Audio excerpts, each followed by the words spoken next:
She said I'm going back to Jersey. I don't live in. I lived in Big Pun Place. You know, 163rd. Yes. My whole life, and before that, I lived in Adam Clayton Projects. Yeah, in right. Harlem. I live in the Bronx my whole life. I'm really the nigga from the Bronx. My whole family's crazy. I can't even speak on it because I'll be snitching on them. And she said that to me, and the niggas who's coming out on stage that's from Jersey days is crazy. Oh, so I don't live. I would have went like These niggas bitch, from I'm from the Jersey, Bronx. you letting them in. I don't live in Jersey. I got a brother locked up. That's very and you telling me it's OD, my nigga. No, We I come would've from the been same super hood. tight. My nigga, at that time, I had an apartment on High Bridge. That's super I disrespectful. live in High Bridge. That's super disrespectful. OD, Fuck that shit. and it's crazy because it was so. But that's my fault. You know why?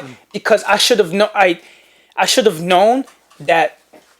Or like, perception is reality. You feel me? Yes. And I can't assume. We're all about natural flow here. Yeah, man. That's Like crazy. peeing. It's like natural flow. You were saying that gun laws you okay with? You're a Second Amendment advocate, as they say. Well, because it's tricky, right? So growing up, like I was all like, listen, I was a philosophy major. I have a philosophy degree. So when I went to school, I was studying theory like the motherfucker. I was studying Kierkegaard, existentialism. What does it mean to live? Metaphysics. I was all for breaking the patriarchy, and it sounded very romantic. And as I got older and I started to have reality and I started to have experience, I started to shift my perspective because I like to look at both sides. I'm not that kind of person where I'm scared to look that way because then people are gonna I dig in, like, does it make sense? Does it not? So circling that back to gun laws, I had a revelation, like, especially during COVID. In New York, it's tricky. Because, all right, in New York, we have a lot of mental people on the streets, right? Yep. We got a Yes, lot of we- homeless yes, people. we do. Not as If you bad. look at the news, Uh-huh. some guy got hatcheted in a Chase Bank. Yo, I be walking through 42nd sometimes, and you see people tweaking, talking some stuff. They got a knife in their hand or scissors. Yep. And the cops be right across the street, not even paying attention, Yep. right? But the nigga get knocked for a bag of weed. But they got a nigga with scissors in his hand talking to himself, and you ain't gonna do nothing. So, and then in New York, if you go to Amazon and you try to buy pepper spray, you can't. You're not supposed to carry pepper spray as a New York citizen. You can't carry a gun. Oh, How are that you makes supposed? sense, But you're supposed to walk around and feel comfortable that a crazy motherfucker who's not gonna follow the rules can just come up. You know how many old women done got slapped on the subway? A woman walking home at night and shit. And you can't protect yourself. No. Right? You can't. Technically, how are you supposed to protect yourself? Well, How? even taking that argument a step further, if somebody assaults you and you assault them back, you go to jail too. Exactly. That's insane. And people are not as crazy as they think they are. No, not when when you pull their card. If everyone had a licensed gun in their fucking Everybody hand, be less crazy about it. you think twice. That's why Texas is That's Texas. why, because you think twice. Because you don't want to say motherfucker to that You're person. not gonna be a homeless motherfucker trying to fuck around because that old lady got a little handgun on douche. her, Yeah, she and got she know how to douche. use it Legally. So, and you pretending you crazy, but you like, no, you think twice because people do that. They'll think twice. Like, I've seen instances where crazy people on the street don't act crazy, but the nigga want to act crazy back. They want to go to the vulnerable, the old lady, the woman, you know? Yeah, easy, so easy what target. I was trying to say was like, wow, I'm not for it. And we get, like, everything's so sensationalized. We're worried about, but what about the school shooting? You look at this statistically, really, bro? It's like a plane falling out the sky. What about all of the people getting robbed and smacked and hurt on the daily in New York? Well, you know what that is too, though, right? People, and they can't protect themselves. You know what that is too, though, right? That's the cops defunded. That's because police got defunded. They started. Right. I speak to police officers, and my uncle's a sheriff, and there's a reason why they're not going as hard anymore. Their money was taken away, which shouldn't be a good enough reason not to do a job that comes with a level of integrity. As a police officer, you work for us. Yeah. On paper, you're kind of supposed to. Yeah, you're a civil servant. You work for us. There's a job that comes with integrity. If you're getting docked, and I get it, it makes no sense to defund them. You should probably put more money into trying to make them smarter, firing them, finding new ones, weeding out the bad ones. That's what you put money into. But if they took money away from you, do a better job. Yeah. Get that back. Show the reason why you are important. You know how they showed they were important? They stopped showing up. They stopped showing up. But it wasn't like they were showing up before that. Yeah, it don't really matter. Right. You have to do Big old facts. Big old facts. There's two. Like I agree. Look, I even know personal officers, and they're regular people, bro. Like I know that I went to college with these people, so I don't see when I think of cops. I don't see people are. They look at the media and they're like, cops bad. I don't fuck with them. Like I don't fuck with that means like you know how many like Latinos are in the force. You know what I mean? Like actually, and they want to go home. They want to drive to their house. They want to go. See you know what I'm saying? kids. They're just trying to get that check paid. They want to put a little down payment on their little car. And they're regular people. However, yes, when you go in there, you should be fully invested in the people, and I think that's. I don't even think it's the cops. I think let's just take it away. I might be reaching, but that's just capitalism in general.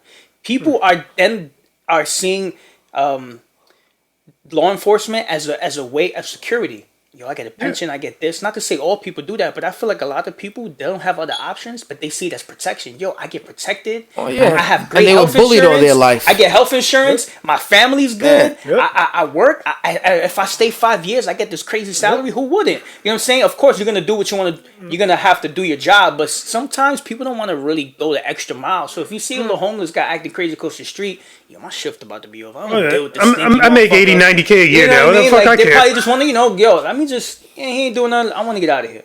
So I feel like there's a lot of that, and where people are just trying to make a living. Yep.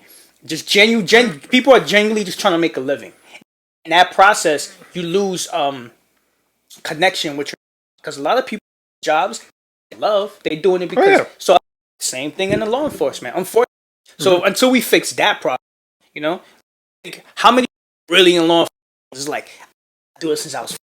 I doubt it. I doubt it. But. Back to his point. It's a cute costume. Back to his point, yeah, a combination of that is, the defunding and listen, we should be able to protect ourselves in New York.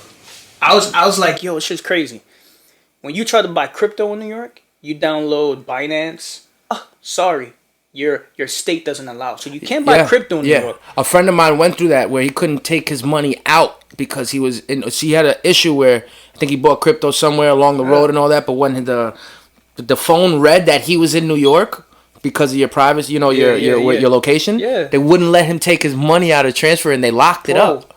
What? Growing up, you think New York is the greatest state in the world, right? And even people who don't live here, they're like, it's like googly eyes. I gotta come to New York. You come to New York, bro. You pay all the taxes. The highest taxes. Now you do. The highest taxes. In California. Now you do. In Cali, you pay all the taxes. You can't carry a gun. You can't carry mace. If you defend yourself and accidentally kill a nigga, you in trouble. There's no standing your ground. And you know what the thing is that you can't buy crypto. You go to the same jail, crazy, even if you're wrong. Say we get into, even if you're right. Say you get into an argument with somebody, you defend yourself. You still go to the same jail and pen that the real criminals are at. So let's say you're not a killer. Let's say you were literally some nigga was yelling at your wife. You came out, got into a brawl with him. You broke his jaw. Yep. Now you sitting there in Rikers, right? Because it's Friday or whatever. You broke his jaw, right? Now you not a Rikers character. You're not. And then that nigga taps you on your shoulders and says, "Give me your sneakers." And you're like, "What? Give me your sneakers now." And then you look behind him and there's 4 more. They're gonna take more than your sneakers. No, but they do that to test your gangster because you can't. Oh no, I know it's sizing you up. You know when they gotta know you're not a bitch. When you're not a jail person, and this is what sucks. When you're not a jail person, right? Just like let's say if you're mentally not there, cops shouldn't be the ones to go take care of you. There should be another group or agency that comes there to take care of you. Yeah. If you're a person that didn't commit a violent crime or you did it by mistake or you were. But that's what's part of the whole defund of the police is just directing the money to something more. But it's always been like that where even if you're not such a bad criminal, you're still treated like filth, right? And it can transform you. Look at that. There was a Netflix special about a gentleman that got locked up in jail for supposedly stealing a book bag. He stayed in Rikers for fucking years. Khalid Brown stayed in Rikers for years, and he winds up killing himself when he gets out of jail, found innocent of the crime. He killed himself because he couldn't deal with society because he was there for too long. And people thought like, he got like a bad because he was on all these reports and shit. That also shows just like when you have no leverage, bro. Like when you have no your money. Your life is literally just a commodity. When you have no money, you have no money because when you don't have the right people in the corner, have the right information. If you don't have a right information, I got the money to put a criminal defense attorney in my case. Now people want to act a little right. You know, you got a pro bono lawyer. These niggas, they got so many cases. They don't give a shit. They're backlog. And then you got nothing to back you up, and you don't know the how shit even works. Something as simple as getting a ticket and going to the courthouse. It's not really the informational. You know, when I got my first DUI, when I got my only DUI, the only DUI, only DUI. Fuck you. Yo, when I got that, they didn't tell me you could get your car out the next day when you get out of jail. Yeah, nigga, you could go pick up your car. You just gotta have a fucking piece of paper that says you. What? Yeah, you just gotta have the breathalyzer thing. You go pick up. They didn't tell. My car sat in a place for 5 years until I got it out. When I got it back, my bumper was fucked, and then they want me to go through something else to pay a car. I was like, wow, they don't give nobody no help. They don't even paying a ticket. Even they don't give you no fucking help. All they want is pay this here and that's it. They don't have no understanding. It's amazing. You get a ticket in jail, you have to pay a fee for getting that ticket. Hold up, the ticket was $150. You have to pay a service fee for getting the ticket of $150. It's the most gangster financial hardship. What's the service fee for the piece of paper? Or for all the people that work here? That's the service fee? Yeah. Because I thought that my taxes go to the federal government that pays for these places. No, wait. They need more money from you. Yo, it's crazy, man. I'd rather pay the DMV than pay the court system. Even though they're kind of the same thing, I would rather pay the DMV. Because when you go to that courthouse, you feel automatically like a criminal. They just put you in this corner, and now automatically, once you go to jail, you have a fucking... That's it. Everywhere you go in the United States, they can see you went to jail. That's ridiculous. That's crazy, man. But what did get off our records, if you had any marijuana charges, they were all expunged. That's recently, right? Yep. That's just recent. Yeah, just but that's now. I'm happy for that though. They should have did that. How many people defund doing marijuana. Fucking 10 to 5 to 15 years? Bro. Yo, I remember back in the day. I'm a bookings veteran, bro. I've been there like 100 times. Okay. But I don't know. He said that with. Yo, it's like he said that with pride. It's like for weed. It's like for fighting. It's like for. I've been there for arguing. You got a lot of experience.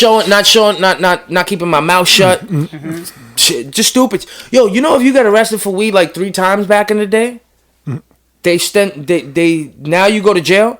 They'll keep sending you to programs and shit. But now you go to jail, and if you don't pay your ticket for it, you do community service. They used to punish you for smoking weed, and now it's legal. And now it's just fine. I think they should give us a reparation, B. Yeah. I think they should give us some money back for the time and the bullshit and the tickets that they charged us for when it was illegal. It's just like, and not to go so far left, but I think that these companies that came from slavery money, like reparations for slavery, should give reparations. Yeah, that's what I was gonna say. Like compared slavery to.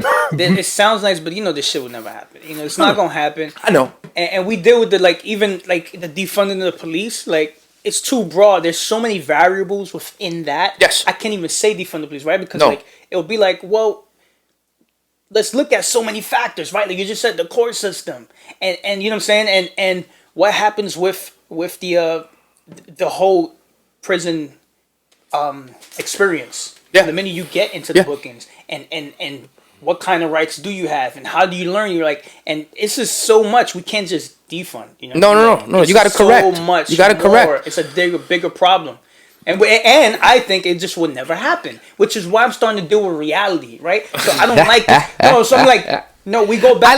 I laugh because it's not humorous. It's not humorous. No, you should laugh. I'm like, yo, fuck this. I want to move to Florida, have a licensed gun, buy some crypto, have some land. Be a man. Fuck all this. Like, to me, fuck all this stupid shit. You still gotta learn how. You gotta learn how to change a tire. You gotta learn how to feed your family. Like, that's still real. So all this theory shit, I don't give a fuck about no more. Like, you know what I'm saying? I understand. You bear down more on the focus of what can truly be done, rather than what can't be done at all. It's like nah. Like, for example, like my whole life, you thought, and this could be way off. Like your whole life, you thought, yeah, the South is crazy, right? I went to Dallas. I had more fun in Dallas than I did with New York. Like there's more negative energy on the streets in New York than there is in Dallas, but the South is bad, right? So you have to be like, what's really going? Who's feeding me these lies? Because I've been there. It's actually No one cares. It's not that bad. It's not bad. It's not People that bad. say hi. People don't even look at you. In New York, not that bad. People I came open back, doors and say niggas thank is you. looking at you like, you know, like it's mad negative energy on the street, and you're like, yo. Well, that's Who's because lying to me? Then you start the vibes. we're You gotta really look- you gotta think for overpopulated. yourself. We're really overpopulated. Densely We're populated. really grouped up, and I That's think the problem. I think that it's Right. generational. It's been like that for so long that exactly we the all problem. think it's the New York way. That's the It's the problem, New yeah. York way. Like I lived in the Bronx. You know, I go from Queens to the Bronx. You know, when I go to the store in Queens, it's quiet. It's chill. I go to the Quiet, store. yeah. I go to the store in the Bronx.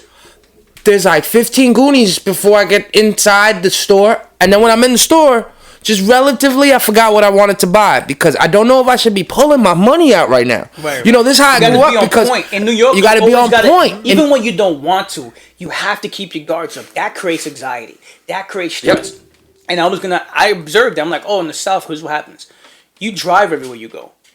Right? New York, you got to walk everywhere you go. Yep. And then there's densely populated, so you're seeing so many energies, so much, and then you have to have this anxiety alert. Versus when you're in the South, you don't you get the opportunity to be in your own space. There's more sun, and it's not as populated. So when you do see people, you're allowed to.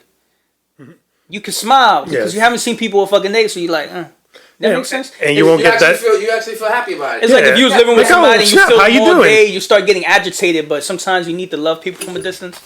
Like, it's that. So, Well, you know, that's why they said, you know, make it here, you can make it anywhere. Because if you can truly make it here, you're built for anywhere else. Yeah. You understand? That's why the Jay-Z mentality works everywhere. Yo, introduce the podcast. Yeah, we're like super. How Go many ahead. minutes We're we only in? 5 minutes in. Go ahead. Introduce the We're podcast. no 5 minutes in. Yeah, for real. The camera say 5 minutes. It says 5 minutes. We're only 5 minutes. It's just a lot of talking. Go. Okay, what's up, everybody? What the hell? What's up, everybody? This is your boy, Rich Picasso with. Out of character. My bad. That was late. Yeah, you mad? Like, let's do it again. I'm high. You already Yo, high? I don't have a fucking. Yo, I'm G. What up? What up, Rich? Hey, what are you doing? Introduce the guest. Yes. We have a very special guest with us, the one and only Mr. Fitness Guru, Mr. Bronx native himself. I'm trying to make you look good, man. Let's go. You getting it? You getting it? Proud. Go. oh, that's funny. Mr. Euphrain Opus. Holla, pepe. We ain't got a soundboard yet. Nah, that is. We got our it. soundboard. I like this. It's a nice, relaxing vibe. Yeah, so as you can see, we've been. Came in and got comfortable right away. Too. You came in. You talk about NYPD, talk about crypto. Damn. Yeah, like- it was a little political rant, but we don't got to get too political. Yeah, their politics is sketchy nowadays, man. They're not. I just Everybody got to be political, and that's the problem. Go ahead. That's what it's all about, man. That's what it's all about. So, You got again, any questions? What we talking about? who are you? Who is Euphrain Opus? There you go. That's an opening question. So, Nah, well, skip everything. What? when he told me when we started bringing guests up here, we started thinking about reasons to bring guests up here. Right. So we always like people that are doing something that can give back, because that's what we want to do. So we Yeah. figure if you get with somebody that gives back and you give back as well, the whole situation and the whole vibe of this podcast is just basically Let's to do it. give I'm gonna back. break everything down now. as Fuck You it. being a fitness person, Yeah, like that's a giving back thing. You I feel talk me? about the whole history of that shit. Fuck Yeah, it. you said that you when we spoke off camera, you told me that it started offline. Online. You started doing it online. Well, okay, so I'm gonna get to you, but who am I? we overloaded. I'm a born and raised New Yorican kid from the South Bronx, right? Okay. Who first generation college graduate, try to figure my shit out. Nice. And been into music since I was a kid. Started taking it serious. in What you my went to early- college for? Philosophy and health education. Okay. So I had to figure that shit out, and then I started doing music since I was a kid, but I never thought nothing of it. And then as I got into my 20s, I was like, oh shit, I could do this shit because I love this shit. And I started doing it.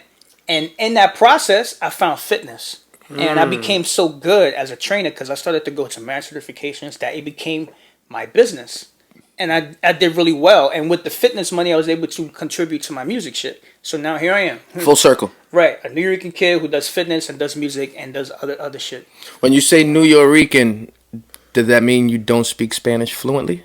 I speak Spanish, but it's not. So You rap Spanish? I do. You can? I You don't can rap sprinkle like it? fully. I don't rap like Okay. like J Balvin level. like Jay like. No, I'm just asking because I'm a New Yorican too. Shit. Did some I do Bad Bunny- Spanglish. Like Okay. I do like pun shit. You know what I'm saying? Like I add stuff in there, and I'm not great at Spanish, but I'm good. I can have a whole conversation. I can listen to people talking in Spanish. I know everything you're saying. You know what I'm saying? My pops only speak Spanish, but yeah, I have Spanglish. It's Spanglish. Sounds like me. Puerto Rican basically saying that I didn't go to Puerto Rico until recently. You know what I'm saying? I still never been. I went to Puerto Rico recently. That was my first time, and you would think it's flip. You're like, this is the funny shit to me about people. It's like people are all for struggle and this and that, and these topics, right? But then you'll tell someone, yeah, I just went to Puerto Rico, and they look at you like, oh, yeah, it's the stuff you think you're fighting for. I'm it. Basically, I grew up where my mother didn't have access to shit. She didn't know. You know what I'm saying? Yeah. She didn't have the financial to be taking me back and forth. Yeah. I have relatives that I have no connection to. I don't even know what my grandfather looks like. So I'm trying to put all that shit together. I am what you think you're fighting for. You know what I'm saying? In that sense where it's like, oh, this is the struggle of people trying to, right, in our communities, trying to get their heritage and also like figure it out and figure all this shit out and be the first one to kind of trailblaze the way. Yeah, so that's why I call myself Puerto Rican, because it's a unique experience. Oh yeah, my uncle stresses to me and my family a lot. Know our history, know where we come from, because it's a reason why we have certain addictions. It's a reason why, a lot of our family dies from liver disease because they drink too much. I noticed that. There's a reason why we aren't. Yes, there's a lot of successful Puerto Ricans. But if you think aren't. no. Well, if you think and compare, no, there is. But then you get killers too, like Aaron Hernandez. Aaron Hernandez is Puerto Rican, nigga. He's from Connecticut, Bristol, but he's still Puerto Rican. You know what I'm saying? I mean, with anybody, you're gonna get a little bit of everything. But what I realized, I think we're one of the oldest Spanish cultures here, though. Besides fucking, that's my point. That we're one of the oldest Spanish cultures. You think? 60s, yeah. You think and we should? No, we've nothing. been before the 60s, 50s. 50s. When we started to massively migrate from Puerto Rico because of the sterilization. Because during the slavery time, that's what they did. They stopped at Puerto Rico and then came to America. So they used to pick up. That's why the Taíno was killed. The Taíno was killed off. Basically, they thought because all the slaves and all the traffic from the Europeans would come, mate with our women, take them with them, go to fucking. Yeah, that's way before, right? But I'm talking about like our unique experience. You're saying the big migration, right? Our unique experience in the United States has been unique since the 50s, we migrated massively to the Bronx, and you look at you got your Bushwick, like big Puerto Rican communities in Chicago, and we came in the 50s. So even in Boston, the 50s, we were just Jersey. We were like Black America with what I'm saying, with African Americans together, like nothing, creating hip hop, breakdancing, doing all that shit, and I feel like in that process, we also don't have our history. We forgot it because a lot, it's hard to be a New Yorican because you're not Puerto Rican enough to be Puerto Rican. You're not Black enough to be Black, especially from people who are talking theory because they don't go by skin color because they don't know where you come from. They don't know you come from the same Section A apartment that your homie you've been to school with is right next door. They just see you as, you're privileged. What the fuck are you talking about? And then also, you're just not white enough to be white because at the end of the day, you're from people know who you are, so you're in a space where you got to navigate it yourself. And it's weird because the experience being here from the 50s. Dominicans came more in the 80s. Yeah. And Dominicans have still more of a conservative tradition where they keep to themselves. They keep to themselves, and not all, but they keep to themselves and I'm saying their money they keep to themselves though. Dominicans are very successful with the businesses, with the houses, with owned by Dominicans. If you look around your community, you got African hair braiding salons, African supermarkets. Even Africans, they come in, they're very conservative, right? They don't really associate with Black Americans, nobody around the block. They come in, they try to take care of their own. They bring their families in. They're conservative in nature. But that's what they think. They try to save and build businesses. You don't think that's a trust factor too? I don't know. I think it's just a cultural thing. But with New Yorkers, we don't really have nothing. We have a lot of pride, a lot of potential, but we never had. I don't see flourishing businesses from Puerto Ricans. I don't see Puerto Ricans like in technology, in the tech field. I don't see a lot of that at all, bro. Like at all. I don't even know what I argue with you, man. What I do see is a lot of drug addiction now. Because a lot of Puerto Ricans, especially young guys, they're on perks. The older dudes, the tecatos on 149, all those motherfuckers be Puerto Rican, bro. The heroin addicts. And no one's talking about that epidemic. That's been there for years. I think we're becoming a lost soul, where we resurrect from the dead once a year, a Puerto Rican Day parade, everybody's Puerto Rican. You be like, yo, damn, I didn't know. And then they go back to sleep. So I'm trying to figure that shit out. I'm trying to do research. That's fucking true, man. That's a crazy point of view, because I do know successful Puerto Rican. You know, my stepbrother, he's Chinese and Puerto Rican, and he's a very successful business accountant. And that's amazing. It's amazing, it's the outlier though. No, it's not that. It's not that. What if you ask him what his nationality is? And I love you, Brandon, but you're a schmuck for this. He won't say Puerto Rican. You disassociate. That nigga thinks he's white. That nigga think he white and Chinese. He won't associate himself. When we were growing up, he ain't like associating himself with that side. You understand? Like, so when you say there's not a lot of them there, I think maybe they just transfer over to white and they don't get claimed. They don't claim. I think they assimilate and then they don't want to claim it. Like Aaron Hernandez, I would have never knew he was a Puerto Rican unless I saw that documentary and I look at his father. I said, nigga, that nigga got chaps like my grandfather. He had this chap fucking beard. I'm like, that my grandfather? And then it just through the story you see he's Puerto Rican in Connecticut that's become such a superstar.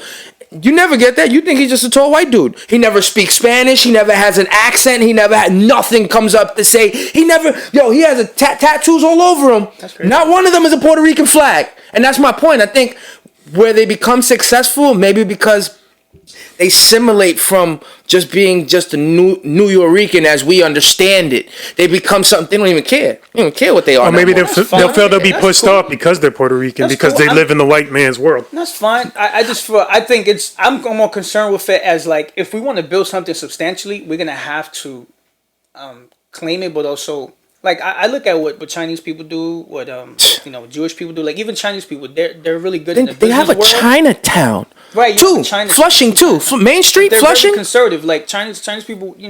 They're clean cut. They'll be in the business world, and when they come home, they still take the shoes off at the door. And you can't put your foods on the rug. They're gonna eat their foods, their cultural foods. They have their culture. It's inside the house. Yeah. My stepfather's Chinese since 4 years old, and they do really good with money. I just feel like it's just weird. It's a weird situation. Yeah, but they don't. But you see, they do it really good with money. But what about everything else? What about driving a car? I don't know. What about everything else? That's a more stereotype. No. I live in Flushing. I'm being honest with you. I think I'm grateful that I've been part of the streets in that sense. Where I do have a Chinese stepfather that is, his family's conservative. He's not. He's the black sheep. His family, yes, shoes at the door. Yes, very conservative. Got it. But I'm grateful I know my street shit because they don't know how to act around a woman. They don't know how if you're walking into a store what to look for if you're not in the right neighborhood.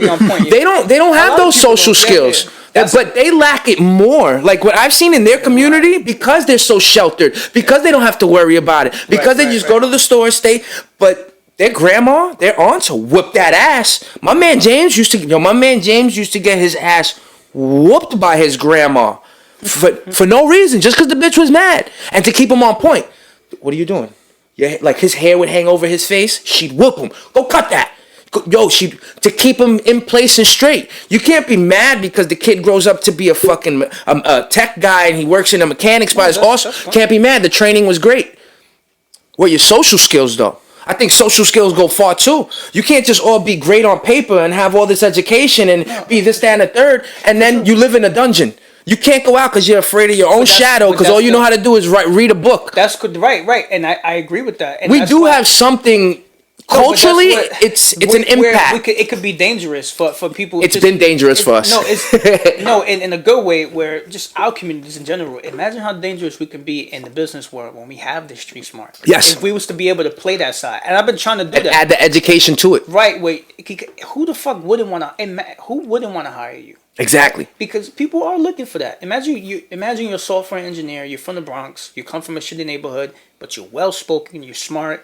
You're a great software engineer, and you can speak 2 languages. You have to get the gab. People want that shit. Yep. We just don't have it enough. We don't not giving it. So now we got the pretenders. We got the liberal guys who just all tatted up, or like they come from good homes, and now they're getting them. They're getting hired because they represent progress. When we can just get our shit together, and we'll have the best of both worlds. But it's a gift and a curse, because now, when you have that much potential, there's a lot of space for a black hole for you to just be stuck. And I feel like we're just in a black hole right now as a community. So what about like the identity, like for Latinx? I don't know, bro. I can't get into semantics. I don't deal with that shit. I don't. That's semantics though. Because you know what it is? I'm gonna just give you in a nutshell. I feel like all these semantics and all that, it's for people who never been through shit, who are stuck on Twitter. Look, and they mean well. For me, I feel like it's people who's been sheltered their whole life And become social justice warriors? and they want to do something good, and it's good intentions, right? So all right, look, let me just give you an example. Imagine this girl. Yeah, but An example. Look. Right, imaginary girl. An imaginary girl. She grew up in pick like a Midwest something in Michigan. She grew up in Michigan. Her dad's a lawyer. Her mom's a nurse or a professor. They're black. They grew up and their parents worked really hard. She grew up in the suburbs. She grew up in a house. She's been sheltered. Good grades. She goes to an Ivy League school, or she goes to a really good university. She's never experienced nothing, unfortunately. But in her innate, she's seeing online all these social justice things. She wants to contribute. But that makes sense? Yeah. She wants to bandwagoning. I wouldn't say bad. She genuinely is misguided. She has misguided, good intentions. She wants to do something, but she don't come from Mitchell House Pride. She never seen real shit. She don't understand all she's seen is online stuff. Look. I'm not. Yeah, just give you an example of like you don't know what it feels like to really be from a place like this. You never walk through foreclosed homes and fucking that's brick. Okay, but that's okay. But the problem is, she wants to do something she don't know what to do. So now when you're looking online, you start to. I guess my fight is finding what's a cultural appropriation and calling it out. I guess my fight is looking for semantics to argue about. Like, it's stupid because while you're arguing about semantics, there's niggas in the hood starving right now. There's people in the hood still struggling. There's single moms who are trying to go to school and find a babysitter. Go fight for that shit. Why are you worrying about? Go get some food out. Get the fuck out of here. Work for a soup kitchen. It's misguided. So I don't give a fuck about that shit because I'm here. You know what I mean? And I know what it is. And people in the hood are not talking like that. We don't give a fuck about. Like when I go see somebody I grew up with because I played ball with, you think he's talking about, yo, my nigga legs. What words you use? Like we don't talk about that. That's on Twitter.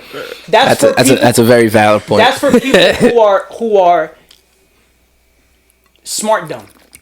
You're so smart that you're starting to waste time on luxury things because you have the luxury to worry about shit that don't really matter essentially. You know, and to a certain extent they might move some things forward, but all that shit I gave up a long time ago. Remember, I was a philosophy major in school. I was all for it. Then I started to live life, and I started to look at things differently. And I'm like, I don't care, you know. So, cause you could say Latinx, someone gets offended. You can say Latino, someone gets offended. You could say like, I don't give a fuck. Everybody's just offended by everything. I didn't have to have these conversations in my hood when I was playing ball with a Guatemalan, a Haitian, a Black American, a Mexican, and we didn't give a fuck. So why should I care about you? You're on Twitter and you live in Ohio. I don't care. You feel me? That's how I see it now. I do not fucking care. I am Nuyorican. You can say, well, what does that mean? I don't care. I come from the South Bronx. I grew up on this block. I have friends and family that he this and that. That's it. My story is my story. I can't get into that no more. I thought I could. I can't do it no more. No, because that's you have to understand your past, so you don't. That. You be honest. No. Am I bullshitting? No. All right, you got to understand your past, not to make the same mistakes, but you don't have to be part of your past. Right. You don't have to be part of where you came from and the negative things, and you're choosing just to see. All right, I went through it. I'm here. I don't care what the rest of the world got going on. I have to use the tools deemed necessary that I've gotten to push it to the next level. I understand what's going on, but I can't participate in it because there's so much people attacking people for no. It's online shit. And the minute you pick a side, the side changes. Yep. It's weird. And it sucks that you got to be left, you got to be right. For speaking out. For example, first when you used to call yourself Latino, it became Latino, Latina. So now it's like let's not do the genders, let's do Latinx. Cool, let's do it. But now it's like, oh, I don't even deal with Latinx. I don't even like the term Latin. It's like, I give up, bro. I give up. It's more like, because I want it. And then people take those words and try to interpret as you being like violent and wrong. Like, oh, you're gonna start to. Oh, Latin. I'm offended. I'm hurt. Bro, I don't care. Like, because I know where I come from. So, for me talking like this, like, where I come from is self-explanatory. You feel me? Like, before I get into a verbal battle, I'll be like, I'd rather just come. Let me put my hand on. I'm gonna show you. I'm gonna take you through my block. I'm gonna show you where I grew up and all this. Let me show you my family. Like, I'd rather show you experience than talk, you know? It's like, let me show you so you get a better understanding of that it's not what you think it is online. And this is to people who are, wanting to talk about terminology. I think it's just overly educated dumb people, unfortunately. No, I think idiot savants. And that's what I didn't when I started to... Forced education. I was all for education, bro. I wanted to be the smart nigga. I have a philosophy degree because I thought, like, in cocktail party, oh, I'm a philosopher. And it was cool because I love theory, bro. I could read books all the fucking day until I realized that shit ain't gonna get me nowhere. Because you ever saw the movie The Platform? No. Let's go. You gotta watch The Platform. Oh, wait, it's that movie when they're all in, like, this 200 floor that shit thing? put it so perfectly. Remember the guy who came into the jail and he had a book? Yes. And then the old guy's looking at him laughing. He said, "This was last year." And he said, "You bought a book into this place?" Yep. I feel like that's this. Everybody who's trying to get masters and PhDs and talk about terminology, and I'm an avid reader, but I stopped reading because now I only read what's going to be useful for me. If it's not useful for me, I'm not wasting my time. You seen The Platform? I'm looking at it right now. What happened was, a vertical prison with 1 per cell, 2 people per...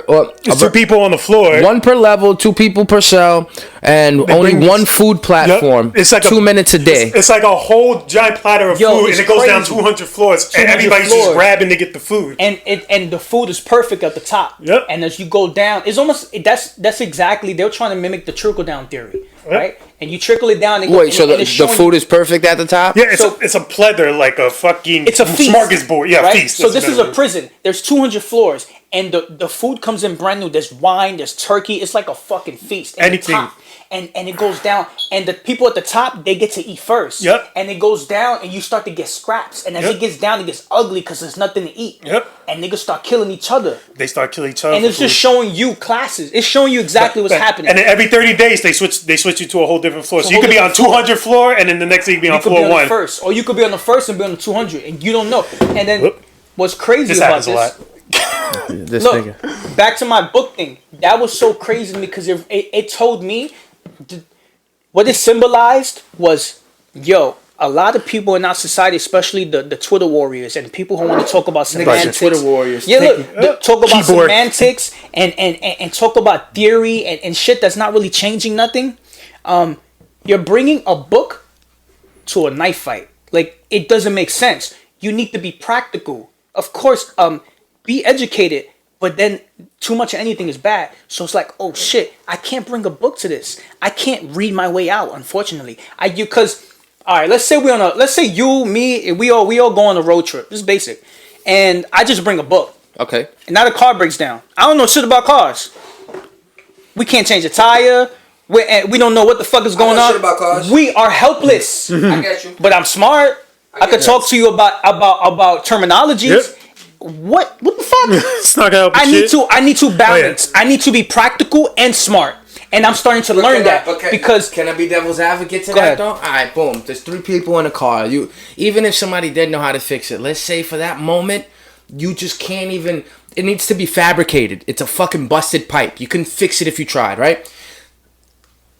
It's not bad if a person that is book savvy, that knows... that you being a philosopher, you take that a step further. Let's say a psychologist. It's not bad, that person that understands people's body language, how everybody's feeling frustrated right now, bugging out. It might be good for that nigga that's a bookworm to be like, yo, I know what everybody's feeling. I know what's going on right now. Listen, there's really nothing we can do at this moment. So anybody getting all quick is just gonna mess up. Let's sing something real quick. I'm telling you, just do it and we'll laugh about it. Yo, remember Becky with those titties? Those fucking titties were awesome. That's cool. No, I understand. Like totally you said, understand. it's a balance. But here's the thing. It's like, if you're gonna be book savvy, then you need to have the financial means to delegate shit that you don't want to deal with. What I mean by that is, if the person who's book savvy is making $200K, okay, and the car breaks down, don't worry about it, guys. I got the AAA, and don't worry about this. But what if we're in the middle of Arizona, in the middle of fucking nowhere? We got no service. We need. He can't just come with mental. I'm trying to say is we need at the fundamental level, we are lacking basic skills, and we're masking it with theory, and it's dangerous because we are so vulnerable. Like, let me give you an example. I noticed, you know how we always say, yo, New York, like, we tough, we did. No, we not. You wanna know why? Because we tough with each other. But a lot of niggas are scared of water. A lot of niggas don't know the fundamentals of a gun. A lot of people don't know how to make a fire. You can't hunt. You can't make a fire. You ain't shit. Because if this world was coming to an end, how tough is this New York mentality when you got 13-year-old kids in the South who know how to load any rifle, cooking a rabbit, know what berries are poisonous, cooking a rabbit, breaking down a fucking pigeon. Got grown ass men who like this nigga, they touch water, they scared because they can't swim. And I'm not saying that as trying to joke on people. It's just we think we have and we don't, bro. We are so vulnerable. Well, you know what that is though, right? That's the counteract of city living. City living in general, yes. Like when you don't live in these like rural areas, like when you got a farm and shit. But there's people in rural areas now who are also very smart, and they stopped doing that because technology has given us the luxury to not do anything. Hey, look, and when it comes down to it, we need to get fundamental stuff down packed. Yeah, look, there's niggas in the North Pole. There's niggas in the North Pole fishing right now, looking for Wi-Fi service to find the closest location near water right now. Yeah, like you know, there's people with bigger problems that are, and they don't even see it as a problem. He's sitting there freezing.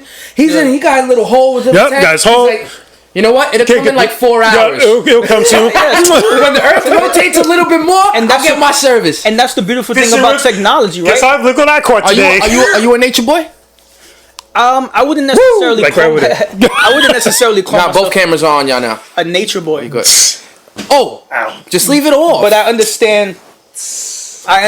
Like I'm saying, this is a part of growth, bro. I'm just realizing things from a practical perspective.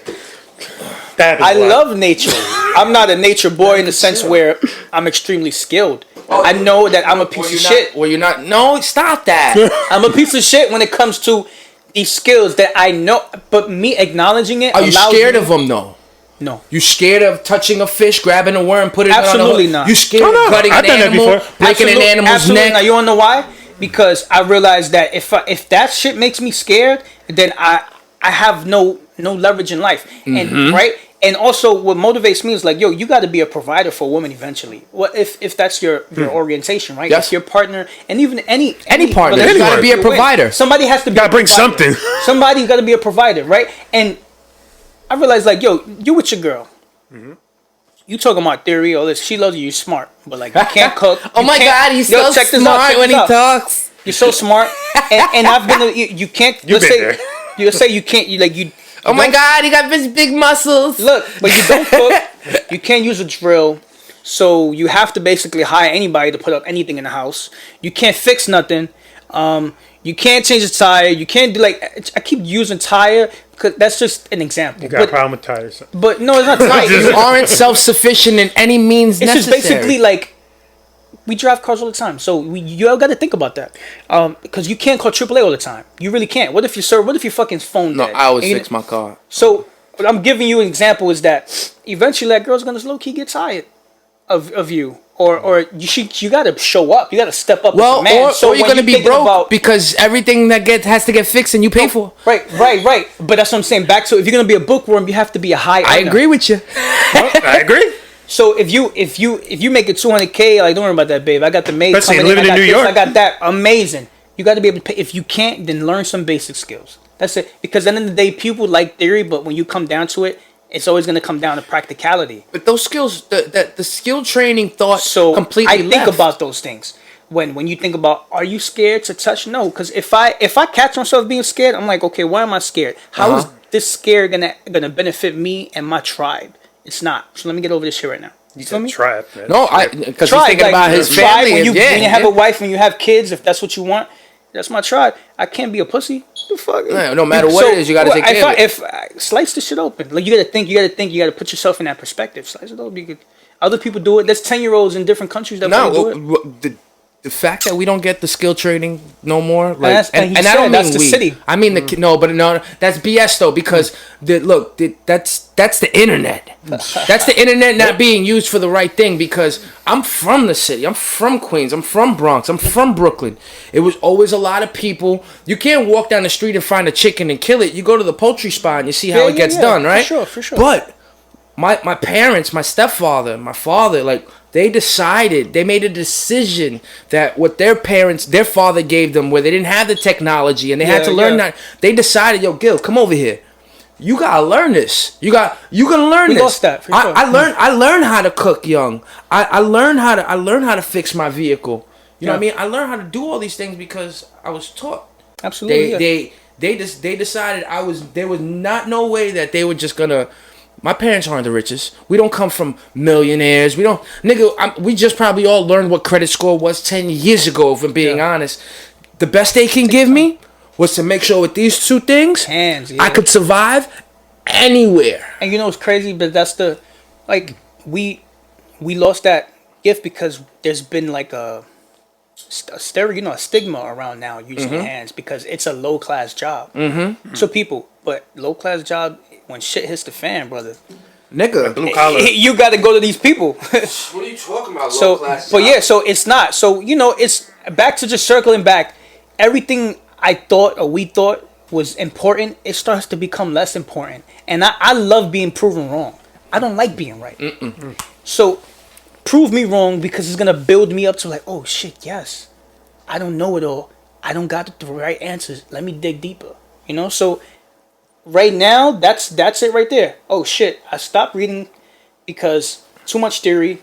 We need to be more practical. You know what I'm saying? Like, oh shit, look what New York is doing to us. Wow. I thought it was the greatest thing. It's not. Let me dig deeper. So that's where I'm at right now. Practical over theory. You know what I mean? I mean, Done. you being, I think you having an education on how to take care of a body, like nutrition, right, working out. I think that's a good loop. I think that's you like that, right? I think that's a good thing of a give back. Yes. I think that's a good way to, whether people pay for your service or not, because you gotta pay for what you want in life in general. You still have the ability to walk into a room of 50 fat people and say, yo, this is what we're gonna do to correct your health and get y'all better. During this whole COVID shit, that's the one vaccine they didn't offer us. Go to the fucking gym.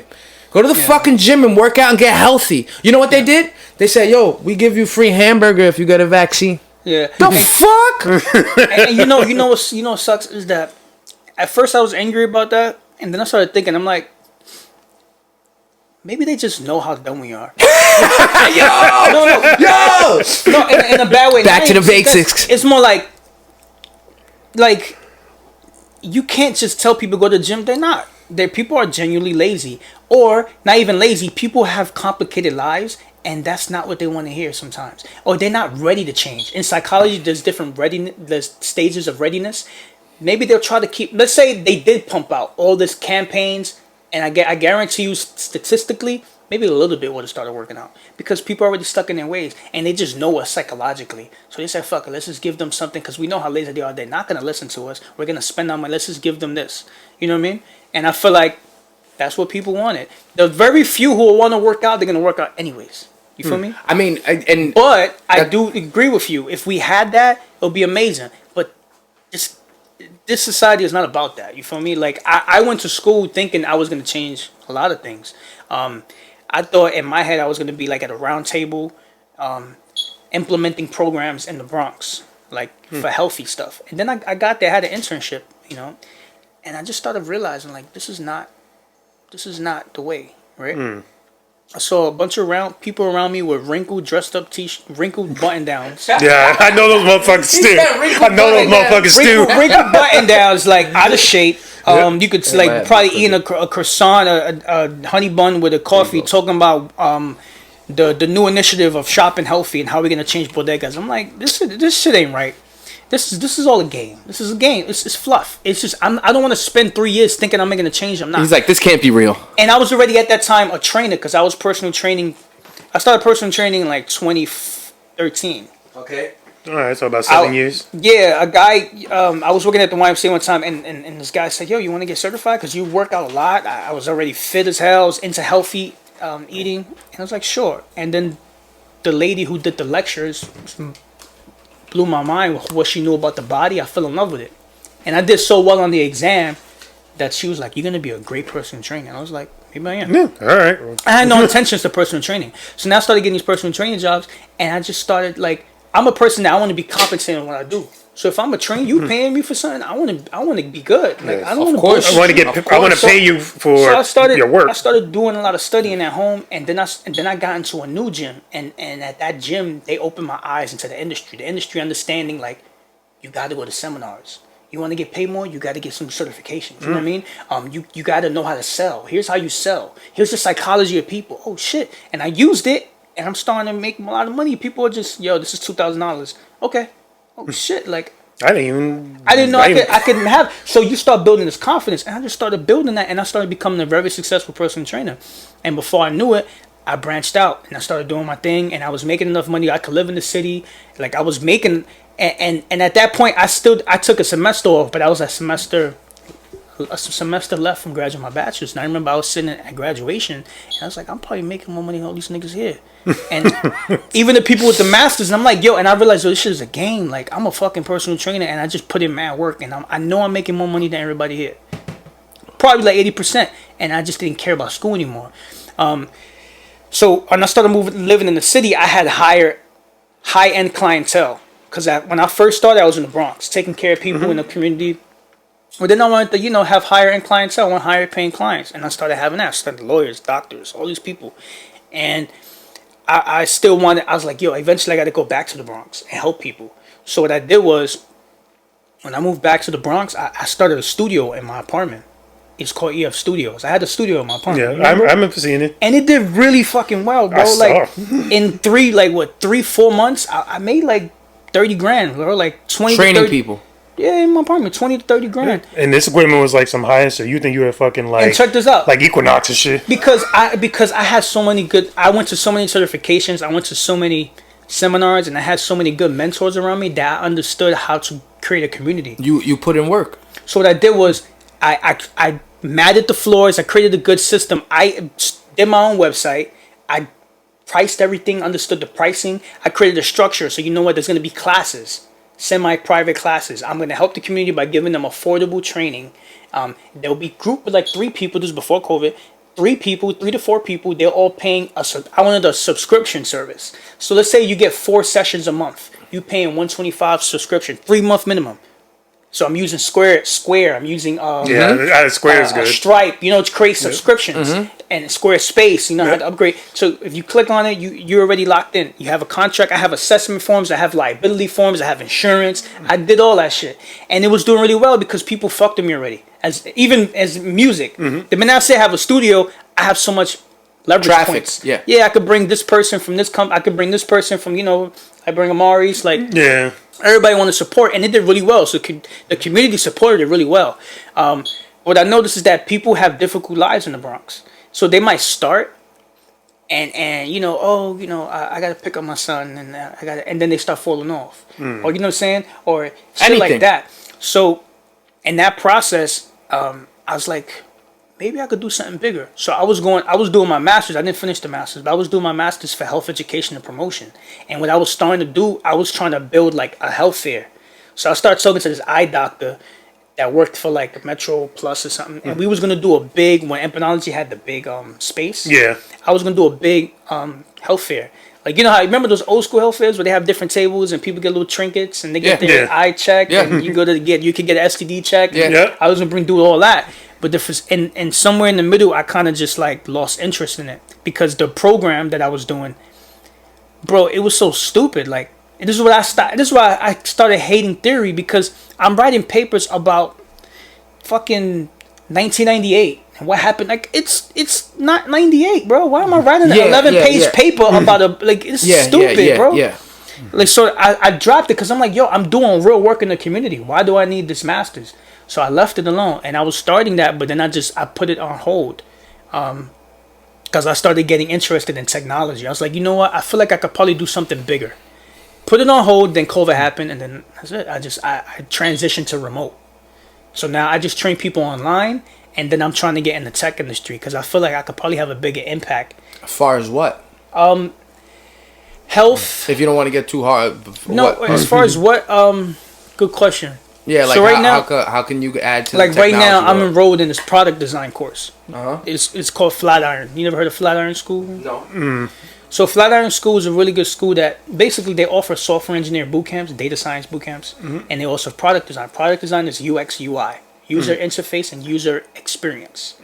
So I'm learning how to, let's say, upgrade the an app or a feature or implement a new feature on something that people use every day, so they can interact with it more, so they can engage with it more. So I feel like since everything's so digital now, right, especially with COVID, can we create something for the Bronx where people can find fitness or find something with their health that they can interact with it more, because psychologically I understand what we're looking for as a community. Because a lot of people who are doing these things, they're not from our community, so they're really lacking. Even though you collect data, I want numbers. They're looking at numbers in a computer. They're not actually. Yeah. So, but I would love to eventually be a part of something in the Bronx from the tech side, because I've been here. I've helped people. I'm a trainer. So anything health or fitness related, if I can help build something for the Bronx, like a collab with somebody, like a new software program where people could work out from home from the Bronx, like it's more digestible. Not even from the Bronx, it's more digestible for 60-year-olds. You know, like that'll be cool, bro. No, that'd be, because then it's a app, and everyone uses a phone. Like it's an app now. It's a TV thing, like smart TV. So that would be dope, bro. And I want to get on that side, because like, and also back to our conversation about there's not enough, like, whatever you want to call them, Latinx people, and This thing's stupid. in the tech industry. those people. Instead of talking about it, I want to be a part of that change. So I was like, yo, I don't want to do personal training my whole life. I want to get into the tech industry. Let me stop this master's and let me figure it out little by little. I was like, oh, okay, boom. Now I'm in that. So when I finish, I can get into the industry and put in the same work I did with training. Like I want to be great at what I do. So hopefully I'm a product designer for a great company or startup, and then I do some nonprofit work, you know, in the Bronx, and team up with some people and build something beautiful for our community. That, oh shit, this is dope and it's created by. It'll be dope. Yeah, I mean that's great. It's always good to reach for something else, you know. And what I did want to get to is you really learning how to work out. Like, you put a whole gym and studio in your apartment. You know, you paid for that. You know, you invested in that. Yeah, I made that shit back in like 1 month, bro. But More than that. It was already in process. But you didn't know that though. I didn't. You didn't know. That's but my point. I felt it in here. Yeah, but you know, you took that leap of faith though. You took that leap of faith. For sure. And it's a prime example. You know, I put $4,000 into a studio. I didn't know nothing. No, but you felt that shit in here. I felt that I could do it. You feel like you could do it, and it's worth it. You know, a lot of people, they don't do that no more. They don't take chances to invest in themselves. They think they could just pay for something, right, and it just gets done. Pay for something and it gets done. Back to you were saying about being efficient.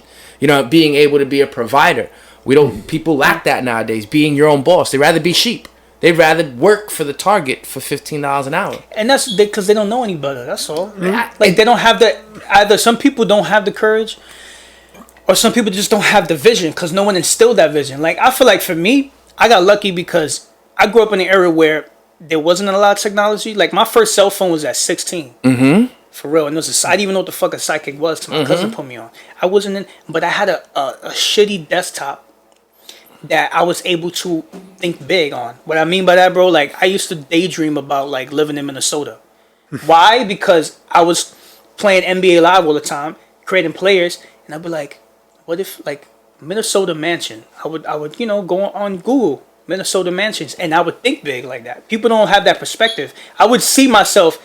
What would my day look like in a Minnesota mansion? I was doing that at like 14, 13. So when people don't develop that skill, you're just living in the now, which is cool. But then you don't have, like, how the fuck I was able to. I can see myself as a product designer. I could. I can see me walking into an open space collaborative WeWork space with a Patagonia sweater on. You feel me? Like, Going to sweat. but I get so detailed so easily. I know what my day looks like. I know what my lunch looks like, and I already know what's. And once I see that intuitively, I know what it is to get there. Now, with music, I can see where I go with it, but music is such a wild, wild west fucking place that I don't know what to do to get there. No, you can't call it. No, you can't call it because I do know what to do to get there, but I need a team. You can't, but you can't. You in life, you always need people to help you, though. In general, with anything you want to do to be successful, you need people to help you. Of course. With New York music, all that whole thought doesn't go together when you're thinking about trying to make it. And then with music, nigga, you never know what hits. You put your hardest into a track. You pay $30,000. You got a feature from Raekwon. You got the beat from Benny Idol. And that shit lasts for 1 week, bro. My nigga, it went nowhere. But then you just did a track with your man in the basement freestyling over somebody else's beat. Yeah, you did some shit. It's not really mixed. You put it out. Everybody love it. Like that's what I love back now. Music. That's what I love about music, bro. Like I'll put out a project and I love to mix my songs with the beat stems. Yes, I love it. Because I'm a sound. I love sound. So, and I love that. I feel like you respect music more when you like send me the stems to the beat because you want to mix the snares, you want to mix the hi hats. You want that right pitch. I do it, and then there's that one song. I'm like, fuck it, we're gonna have to mix in the MP3, whatever. And then, yo, so what's your favorite song? That one. Like, the fuck, that's MP3. Like, so sometimes also in the progress, sometimes that shit don't really matter. Nope. Like because there's a feeling. Sometimes it can hinder you. There's a feeling in that MP3 that you lose when you try to overmix the beat with stems, or same thing with vocals. So now I'm less. I don't really care as much because now I'm like, yo, whatever's gonna hit is gonna hit. Now this, if it don't hit, it don't hit. Facts. But an album, I want the stems. Yes, albums. But if I'm gonna throw like EP or songs, like now I'm like, unless the beat sounds like complete shit, then yeah, we're gonna. But if it sounds good and there's a feeling there that you lose. Road. Old Town Road was bought MP3, on right? BeatStars. Yeah, same thing. He didn't even remember Fetty Wap. Yeah. Like I remember, I was talking with one of his engineers. Like, and you just dropped an album. Yeah. So I remember a while ago because you go to the studios and people work with people, and I like to pick up like what do people do in the studio? Are they like me? And they'd be like, I was asking, yo, what do people do? It's like, nah, people usually record with MP3s. You know, you're like, damn, these niggas got hits. Nah, nobody. Niggas got hits on the radio and it's MP3s. Yeah, but then no one fucking cares. Yeah, no one cares. If it hits, it hits. If it's a feeling, it's a feeling. Yes. So maybe, and that's as an artist, where you want to be, you want to be on a caliber where people respect you musically. Like, yo, this guy really takes his time and he loves his shit. You got people just killing it. With that's MP3s part of that'd be part of your and a vibe formula, in the studio. So you got to have a balance, like. Yeah, like that'd be part of your formula. Your formula shows how hard you work or how serious you take it. But you know what's crazy? I'm sure the elites mix with stems. So the Coles, the Kendricks, they got stems. They don't want that shit. So you admire that kind of work and you want to be on that level, not realizing that you're still here and people here just my nigga. It'll kind of disappoint you too. The volume you get of work Little John. they do. What?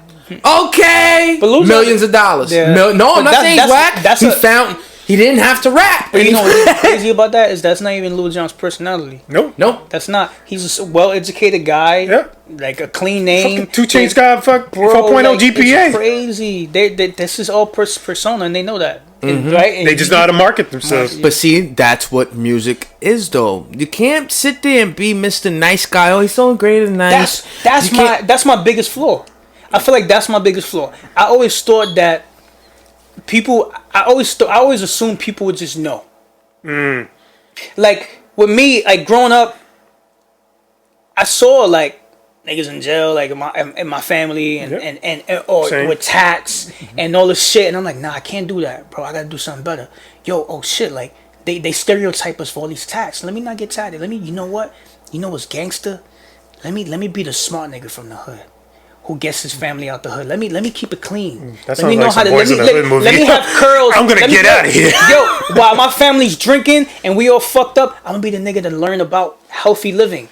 I thought niggas would be like, yeah, this nigga's real. And people on my block will respect that. Yo, I see what you're doing, my nigga. Like the OGs. Yep. But in music, people see me at face value, and I feel like they really they don't know. You soft, nigga. Right, because I got right. Like I come out with curls, bro. I got no tats. I'm well spoken. Fuck out of here. But I'm being me. And I'm well spoken. Oh, you a working out nigga? I'll shoot a nigga. It's like this nigga rapping, but my nigga like, and these niggas living good lives, and I'm like, yo, you don't have no idea.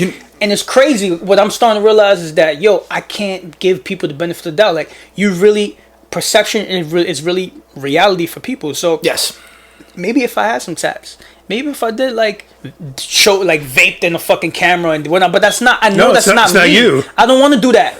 I don't, bro. I don't. Maybe I'll get some more tats. Maybe I could change my look. Fake it till you make it. But I don't. Right. Rick Ross style. Like people would actually be attracted to me more, and that was another mistake. And that was crazy. I did the show in Rhythm and Flow. Did you see that? Which one? Wait, you were on Rhythm and Flow? I went on Rhythm and Flow. Yeah, with fucking Fat Joe and then where Cardi B was in it. He was on it? Yeah, he was on it. You on it? Yeah. He was on it. I remember. Did they air it? Never spoke about it? You never spoke about it, nothing? This is the first time you speaking about it? I spoke about it personally because I didn't really care to my nigga, that's something. You just like this nigga. Stop being modest. I'm gonna tell you right now. You get exclusive. I'm gonna tell you exactly what happened in the show. Exclusive. So if you watch the show, you see me. Yeah. One, TV, their edits are crazy. Nigga, they only got what they want. So check this out. The best shit in the world. Check this shit out. I'm supposed to go to Canada with my girl. My gym is cracking. It's Christmas break, right? December 2018. Yeah. I'm chilling. I got a bottle of Douze in my crib. Yo, my gym is doing well. All my clients left, so they're like in different. They on holiday vacation. I saved my money. I'm chilling. I got my girls like into Christmas shit, so it's very spirity. I'm chilling on the sofa reading a book, and then I see my emails, and it says, "Yo, we have it's a TV show. They haven't named it yet." So this is Jim Collins and something like that. Entertainment. The people the organization is to say we have a rap contest on Netflix, a new series with Cardi, and I'm like, this is cool. Let me see what this is about. So they start telling me you got to come to. No, as a matter of fact, I'm sorry. Let's rewind. This is December 2018. They gave me that email in October 2018. I was already on TRL. Yeah, I saw the TRL. You were Jossie WH. That was cool. Yeah. Then November, they said we showing a new Netflix series. Come audition. I went to audition in 34th in November.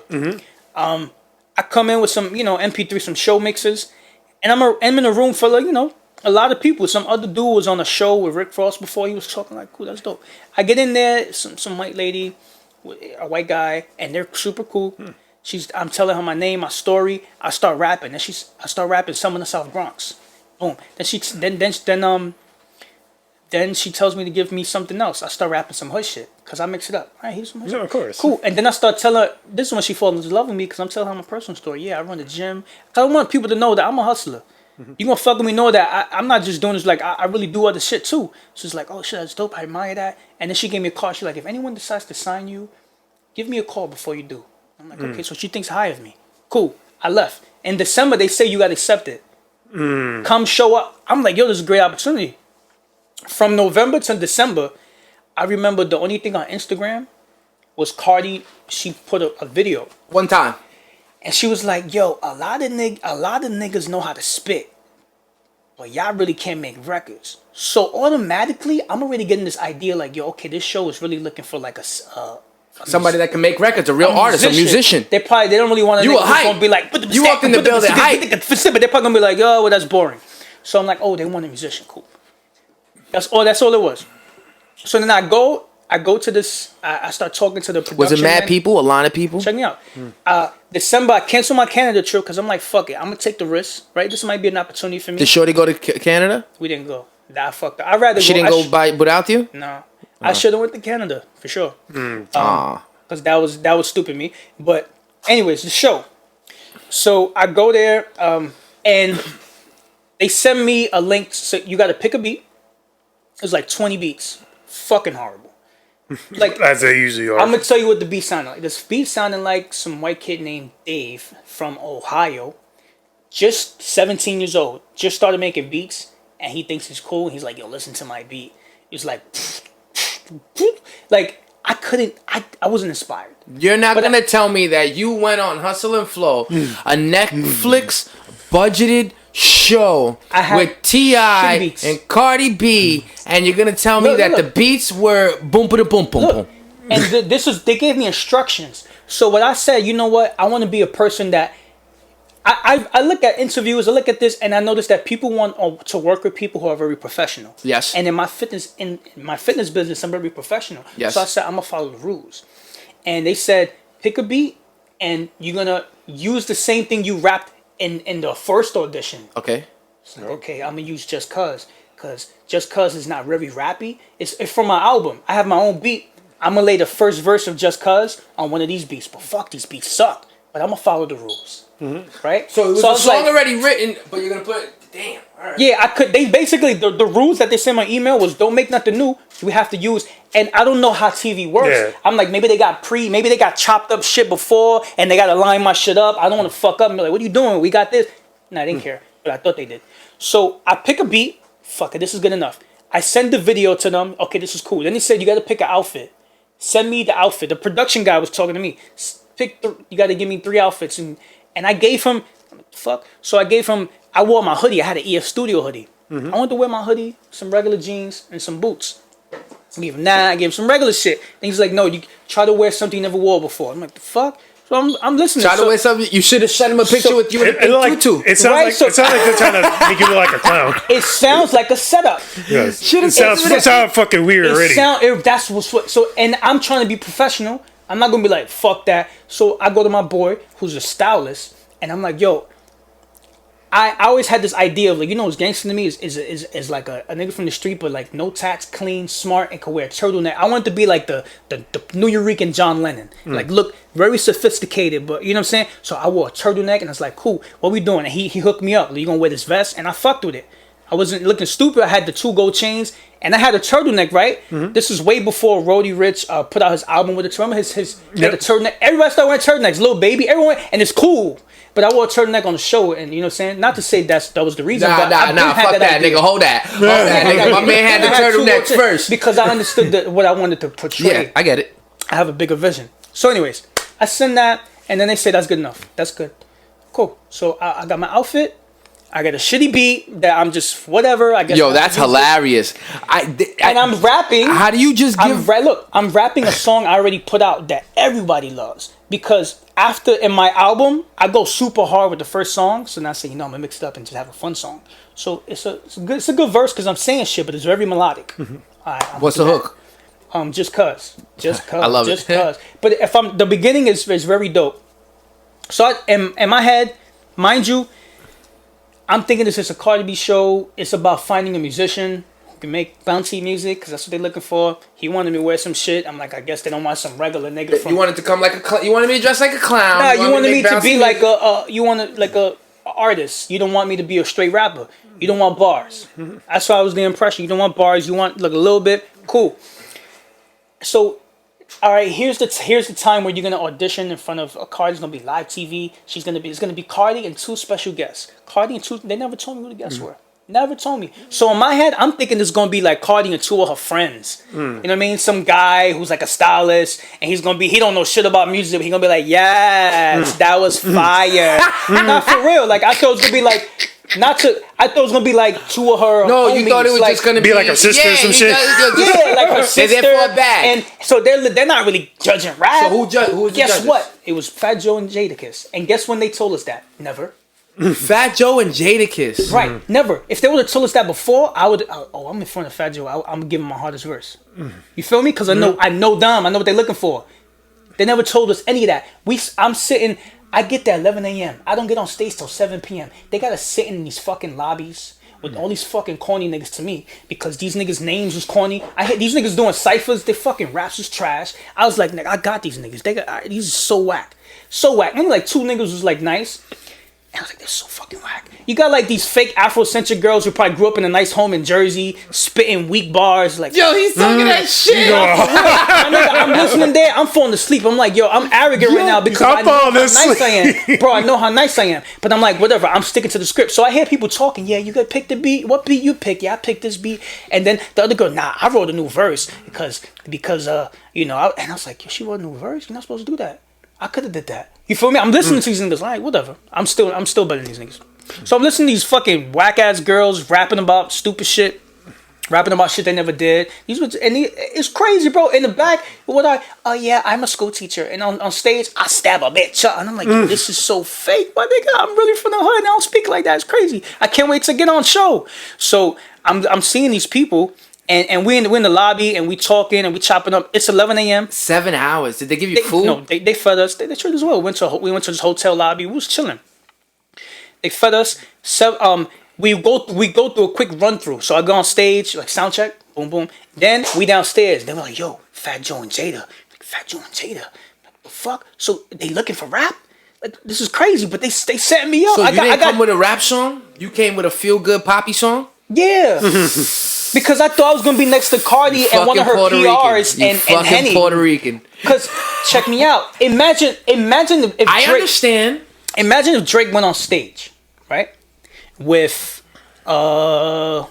hey, look, I'm around, man. They got fucked up. They're gonna be downtown, man. Cause he thought like these niggas don't know I can make music. And they'd be like, who the fuck is this nigga? Get this nigga off the stage. Like, yo, my nigga, I got heart. I can give you lemon pepper freeze. The fuck you talking about? But it's too late. Because those 3 seconds. So it was a setup. I was trying to be professional and follow rules. What I should have did, I learned a big lesson. One, TV's full of shit because the edits made me look terrible. And two, be yourself no matter what, nigga. What I should have did, bro. Yeah. What I should have did was what I wanted to do was wear my EF Studios hoodie. Because in that moment, so what you do, I run my own fitness studio. Niggas be like, oh shit, this nigga a hustler. I fuck with you. And if I would have said my hardest shit, which I did, they didn't show you. I'll get to that in a bit. Oh, you spit your shit after? Let me show you right now. So as this getting, I'm hearing people go up. I'm like, yo, that shit is what? And they let them pass. These girls who are teachers and nurses, they going on stage talking about crazy shit, and I'm listening. I'm like, this shit is so trash. And even the people who swear they got bars, like I'm listening.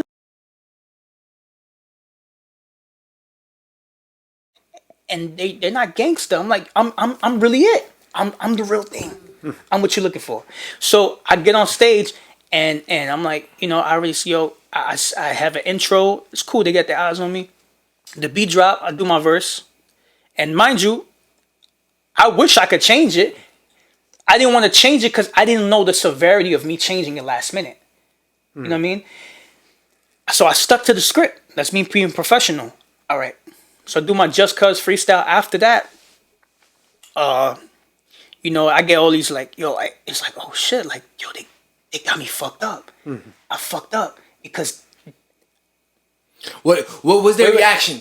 First, it was like, you got to see the show. Mm-hmm. And even then, the show chopped it up really.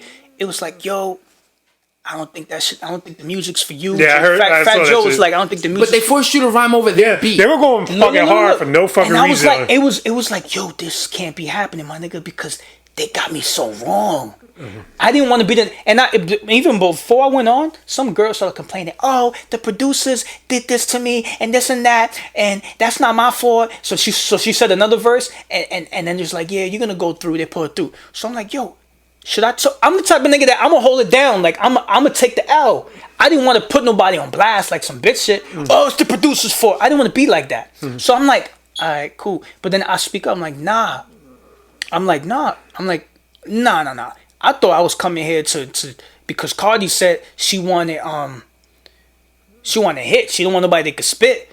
I didn't know y'all was coming here. If not, we came my crate. I was hard as shit. As a matter of fact, I'm gonna spit some shit right now. I got you right now. And they didn't show this. Acapella. I said acapella, and Jada's voice first is like this. Because the shit I was saying, only niggas from the hood know. And niggas is there. And then as soon as I finished, Jada was like, see, that's the shit you're supposed to come with when you came on stage. You got to come here like Jay and Diddy's here. And I could tell Jada knew I could spit. And then DJ Scratch was like, Scratch. Yo, even when he was like, I'm glad he did that. He at least he showed he could really spit. He said that. And these niggas didn't put me through. Cardi was not looking at me the whole time. After I spit, she was looking down. I don't know if she felt like maybe embarrassed, but she stuck to like pride, I guess. The fact you already said no, they stuck to their no. But she was probably reading my bio. And then even Fat Joe was like, yo, I love what you're doing. You're the first generation college graduate, because I guess that was in my script. Mm-hmm. Go. But what was the first line you said? He said, I said, shimmy, shimmy, y'all. He said, see, you lost me there. In my head, I'm like, nigga, that's ODB. If I lost you, ODB lost you. Shimmy Shimmy Y'all, right? Yeah. I was fucking with that in my song, but that they don't know. Was he around your time? I was gonna look. I should have just went hard. I should like, yo, nigga, that's ODB shit. That's me doing what everybody does, but that's. I would have took it a step further. It's so crazy. No, I wasn't in that moment. You only get one chance. What I should have said was, nah. There was a setup because I didn't know y'all was coming. I didn't know y'all was looking for some hard bars. These people back here, they weak. They're fucking weak. I would have waited. Yeah, after that, I just these go niggas off. Live. These niggas live nice lives, and they lying to you. No, I'm not gonna make it. I'm going off. No, I should have been like, yo, these niggas living nice lives, and they lying to you with this weak ass bars, nigga. I'm really from Rogers, from Big Pun Place. You know the Big Pun mural at Fat Joe's right there. He should know. I lived there my whole life, nigga. I'm just clean, nigga. You want to hear some shit? I got you. And then, but you know, I was so I had the curls. They got me so fucked up. I'm really from the hood. These niggas is living in PO. These girls who are hard. They're calling their mother.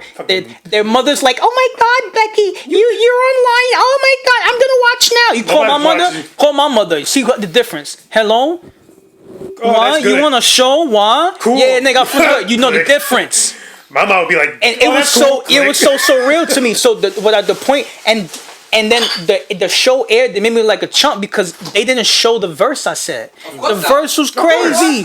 Of course, they're not gonna show the best. They didn't show Jada saying like, "Yo, that shit was hard. You should have came with that in the beginning." They didn't show that. No, they didn't and they didn't even show the shit we was talking about downstairs because I was saying mad shit and it was crazy and I was like, yo, I gotta start standing up for myself. I'm being too humble. Yep. I'm being too quiet. Niggas think I'm a chump and really I'm from all these niggas. Yo, yeah. these girls, my nigga, they from like like Maplewood, Jersey. They come from good homes with their parents. You know what I'm saying? It's like what Eminem said. This guy's a gangster. His real name is Clarence and his. Yeah. It's like my nigga, and they're not who they say they are. Yeah. I'm really who I say I am, and you got me fucked up because I was sticking to the script. Yeah. These niggas didn't stick to the script, and look, you got a fucking girl who probably been rapping for 2 years, weak ass bars, could never fuck with me on her best day, and I gave you the benefit of the doubt. So that was crazy, my nigga. That was crazy. And then they took out the verse, they chopped it up to a whole bunch of shit, and it was fucking crazy. But the energy Cardi gave me on the TV that they you gotta watch it. I didn't see that. Now I saw her like this, bro. Like she wasn't giving me eye contact, and I felt like something in her knew like where I come from, but she had to stick to script. She was like, and it was like that, and it was Fat Joe in the beginning who was giving the weird energy. It was sucks. I mean, he's always giving weird energy. And then Jadakiss, I could tell Jada's perspective changed. I mean, I gave him that verse, and then when I left the stage, DJ Scratch was like, "Yo, I'm glad he did that because he showed he could spit." And I took my L. I'm like, you know what? I'm gonna take it gracefully. And then it came out, and I'm like, wow, TV's fucked up. Yep. They really, and I started to realize, like you said, it sounded like it was a setup. Yeah, it sounds like a setup. I didn't know. They probably use you. Wear something you never wore before. You were like a fucking clown. No, they want you to be a clown. You don't want me to use some melodic shit. No. You want me to use one of these weak ass beats? If I knew I was coming to rap for Jada and Fat Joe, my nigga, none of these niggas fuck with me at all. It was always and I mean that from the dearest sincerity of my heart. If niggas is better than me, I'm gonna tell you they're better than me. None of these niggas weren't better than me, bro. It was a plan. All, my they nigga. wanted you to be a at clown. All. That show was mine. They wanted the white girl that couldn't rap. If I should have just been more, I should have had more balls on stage. I should have been called a tantrum. Maybe they'll let me go, and that whole show would have been mine. The whole show would have been mine. Oh, even if you didn't make it through, D-Smoke is nice. I fuck with D-Smoke, but that whole show is mine. Everybody else who made it to that whole show is mine, bro. I'm so unique. Who won? D-Smoke. D-Smoke. He's nice. I fuck with he got well deserved. He's nice, bro. I heard him. That shit was dope. So would you have him in the competition? I'm better than that. Would you want to be in D-Smoke? I'll be Smoke, for sure. My story, but nigga, please. You hear that? My story is too good. My lyrics are too good. My lyrics, the shit I could talk about is way too good, bro. I would have been so ill, my nigga, that I would have been big by now. But think of it this way. So ill, and then I would have had such a clean look. It would have been fucking you because it was perfect. Because guess what happens? This what happens. And the further you get into the show, they start going to your personal life. Yep. Yes. Yep. I want to show you the hood. I want to show you my mother's apartment. I want to show you my brother who's still on house arrest. I want to show you this shit. This nigga with the curls, that's his life. Wow. And he's nice. I fuck with him. Yeah. You feel me? And he don't have to smoke weed. And he's a fitness trainer. How the fuck he do that? I'm dying for that to become the reality, but I don't realize that I have to. You gotta play games. I gotta have some balls of this shit, and I'm starting to notice I gotta like maybe mix it up a little bit.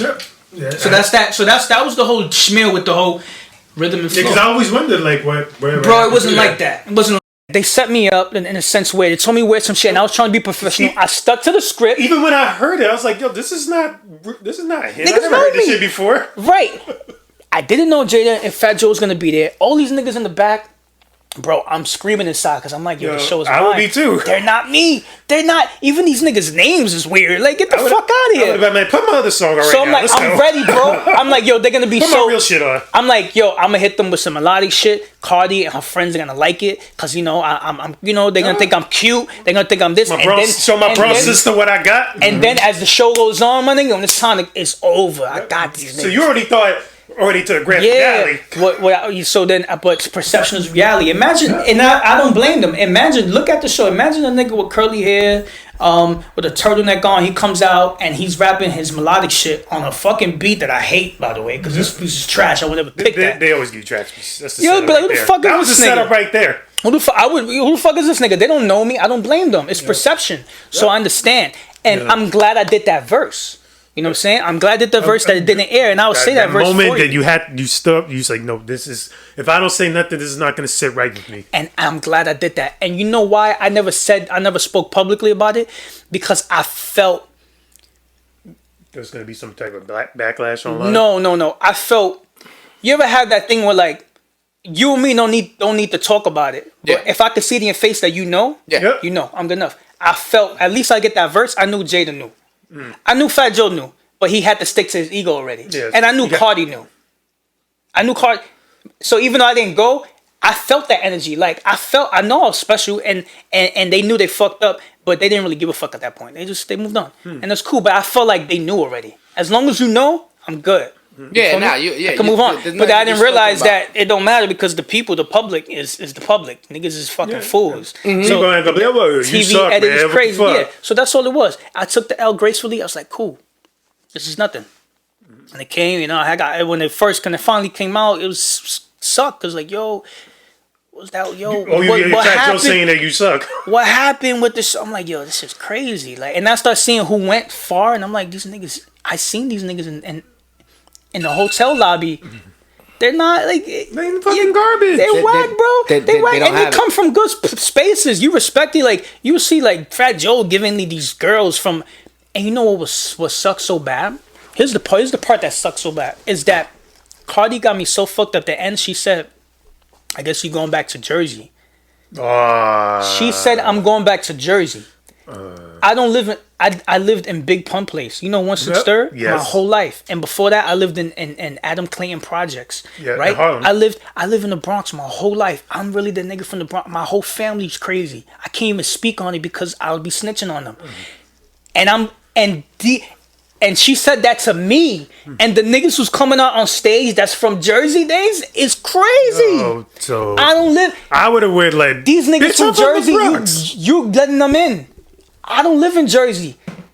I got a brother locked up. That's very and you telling me it's OD, my nigga. We come from the same hood. Tight. My nigga, at that time, I had an apartment on High Bridge. That's super disrespectful. I live on High Bridge. That's super disrespectful. OD, and it's crazy because it was so. But that's my fault. Mm-hmm. You know why? Mm-hmm. Because I should have I should have known that. Perception is reality. You feel me? Yes. And I can't assume no more. I can't assume people are just gonna get it. They don't get it. And I take full response. I'm not blaming these niggas. I take full responsibility. I let that happen, bro, because that was my fault. But I'm grateful for it because I know how TV works now. I know now to really stick with your balls, like to really like, yo, I don't give a fuck if that's not me. That's not me. I don't care, bro. Nah, I'm not doing that. Same thing. No, I'm not doing that. And I'll get like some quick. No. What you're not doing? What being on? No, like if somebody says, "Yeah, can you wear something?" No, I'm not doing that. No, this is what I'm wearing. And if you don't like it, fuck you. And I'll be honest with you, feel me? Nah, yeah. These beats are trash. You can't be a pawn. You can't be a pawn to the situation. These beats are trash. I can't. I'm not using that old verse because they don't fit. Well, we can't have you. That's too bad. I know now. Or you get there, and you tell them, yo, listen. The beat you gave me was trash. Mm-hmm. So if that nigga as a DJ right now can give me anything else. Anything else? That would have been smart. That was Scratch. shit Put me right something. here. And you Watch know this Scratch is nigga. gonna come with Put me fire. some because that shit was My trash. nigga. But if I have to spit that for y'all, if I have to, I'm gonna spit it for y'all. But that shit's trash. I'm letting you know. You know, like you have to be. You only get one shot. That mission. Do not miss blow. This opportunity comes once in a lifetime. Exactly. But you know what? Suck a dick, yo. I've been thinking Cardi's a fucking ratchet chick from the Bronx that got paid. No, my nigga, she got paid for drugging niggas. It's okay. Even at the end of the day, bro. I'm happy for her. I feel nothing for them. If I fuck with all of them. I love her. Whatever she do, she do. It got nothing to do with them, bro. It got nothing to do with them. You know, it was my fault. Look, it's my. I take responsibility. No, for you got that. Nah, you got that. I totally get it. Doing the wrong thing on stage. But I tell you, the truth of the situation. No matter what people got to say, if people watching TV and they think they nicer than me, they think I'm a chump. I know the truth. Yeah. You was there. I was there, but also I know the truth, nigga. Like you see me in person, you ain't gonna be like that. Nope. You feel me? You don't know me. You don't have to listen to my music. You're not on my block. Come to my block. You're gonna see me. When I saw it, I was like, yo, why have you not seen that? Like, have you not seen him? I seen you perform all over the Bronx and shit. Go drive around the block. You're gonna see me. Oh, this shit nigga really live here. He doing food shopping right now. Look, he take care of his mom. Oh shit, like yo, you see me. There's nothing for me to prove. I got nothing to prove. Yeah. But I learned that perception really is reality. Do not come in expecting something. No, you got to give it what it is at the beginning. I wish I should have said, nah, fuck that. I'm changing my verse. These niggas is they looking for rap. Fuck that. You know what I'm saying? I wish I would have did something different. When I was downstairs, it was like, since everyone was bored, it's like, okay, everyone introduce yourself. You already want to spit a verse? Everyone was spitting verses. To me, that was so whack. I didn't even want to participate. I swear, bro. But that was what I should have did was participate. Yeah. Because I am nice and you. Not only that. Yeah, you would have mentally crushed them. Yep. Bro, like that's what you should. You should play the psychological game. Like, oh shit, that nigga's really nice. Were you nervous? Because now, were you nervous though? No. Were you no? I don't mean nervous in what you're doing. I mean like, were you a little reserved? Better to say, were you reserved being in that? Let me not act out so much. Let me not. I'm hearing them. Like, why didn't you show out? Why didn't you psychologize? Because if it was a fight, right, and you want to be better than them, psychologically, you should beat them up. Because that's been one of my downfalls. Imagine like Canelo is sitting in a room full of amateurs, and he's like, "Yeah, show me your best punch." Canelo's like, "Get the fuck out of here, man! Like, I don't need to show you my best punch, nigga." Like, but at the same time, I don't have nothing to show for it. What I realize is that sometimes I should, no matter, even if I think I'm better than them, and I don't even need to be participating in this shit. I'm here. You feel me? I'm here, and people are gonna think I'm an asshole, or I think I'm better. And now look what happened. It bit me in the ass because everybody downstairs in that table didn't get a chance to listen to me. Yes. And they didn't get a preview. They didn't get a preview of a freestyle, so they know for themselves. Now that's when they watch the show. Now that nigga's nice. What happened there? I allowed it to fully play out because in a sense, I was kind of arrogant downstairs. Where I'm like, you thought you were too good. I'm not even rapping for these. This shit is fucking corny. These niggas is corny. I'm not rapping. Like, and guess what happened in that process? I got the one that was depicted corny and was whack. Yeah. And these niggas. So I should now know. Yo. So now, like even now, like, and that's always been my downfall. Like, yo, you want to go to open mic? Fuck, I need to go to open mic for. Like, nigga, I'm nice. I don't want to be there but trying to impress people. Nigga, I know what I am. I just want to make music, right? But now I realize, nah, you know what? I should. I gotta let these niggas know. Like, sometimes you gotta remind niggas. Like, so now I'm in a space where I'm like, I don't give a fuck. If someone's gonna tell me, I'm gonna spit something. Because people are not who they are. I am who I am. And my music, my words are gonna say it. And I need to start doing that more. The direct reflection of you. You know, like, I love Rich. Rich is a very aggressive, rip you apart type of rapper. What he wants to be. Right. That's probably where he has his most fun. You know what I'm saying? It's but that's not him. But it's like, that's not who he is. To bounce off what you say, like, you know, like when you're in a room, like around other people that you think are not better than you, I usually try to think of the opposite. I feel everybody's always better than me. You think so? No. Oh, it makes you got you. So I think, like, you know what? I'm gonna show that I'm gonna be better than them when I hit that stage. Wow. It's like, okay, oh, this nigga's nice. Oh, that nigga's butt. So that's why I was trying to engage around the room. Like, oh, hey, where you from? Like, oh, what songs you got out? The psychological game. Shit, like, okay, oh wow, yo, this shit is fine. Yo, what's your Instagram, man? Let me check you out real quick. And then nobody even knows. I didn't even pull out the yo-yo yet. So they don't even know I can fucking do that shit. They don't know about none of that shit. So I try to get off like, oh, I'm just a regular motherfucker. Yeah. All of a sudden, I be like, all right, DJ playing my music. playing Freddie Mercury, Don't Stop Me Now. I got the fucking light up, yo, my jacket's lit up and shit. And you see the whole crowd, they think like, oh, this, I didn't hear this nigga rap. He was just talking to me. They probably thinking, oh, I'm better than him because they don't know my words. So you playing it the flip side. Yes. You're like, you're pretending like, it's almost like White Man Can't Jump. Yes, White Man Can't Jump. You go in there like, oh, look at you, beat niggas' asses. So like I'm talking cool. soft. They think because I like talk soft and I talk like really proper to them. I'm not saying like any hood shit. I'm like, oh, hey, you doing it? Yo, what's good, G, and everything and stuff. And then all of a sudden, this motherfucker didn't bit it in, and they're like, oh shit, this nigga's rap. Oh shit. And then as soon as I get off stage, and it's like, oh my god. And I think that's a good. Maybe I should take that approach because I feel like for a long time I've been giving niggas too much confianza. You know what I'm talking about? This nigga's peace. Go ahead, go. That's a Spanglish right there. You're being nicely disrespectful. No, go ahead, for real, because in my head I'm like the fuck, I did this already. 2013, 2014, like I know I'm nice. Like I'm making music with beat stems. My album is fucking crazy. Like I don't want to be. I did this already. I was the first fucking music. Like for example, like let's say why I don't go to Bronx Native open mics. My nigga, I was the first event. Yes. As a soft opening. For the first ever time Bronx Native open, he was the first guy. I was the first guy because I'm a hustler. I was living in the city paying $1,800 rent when Amaris came to take pictures of me. I had a luxury apartment already. Like, I felt like I was already that nigga. He told me about the spot before it opened. So I need to be playing with these niggas who just learned about it. These niggas is trash. I don't need to. Why am I proving myself to these niggas? But then again, at the same time, in that process, I've allowed myself to create a perception where people don't know me, and now they have the perception that I have about them on me. It's the Batman effect, though. It's terrible. So remember Batman 3?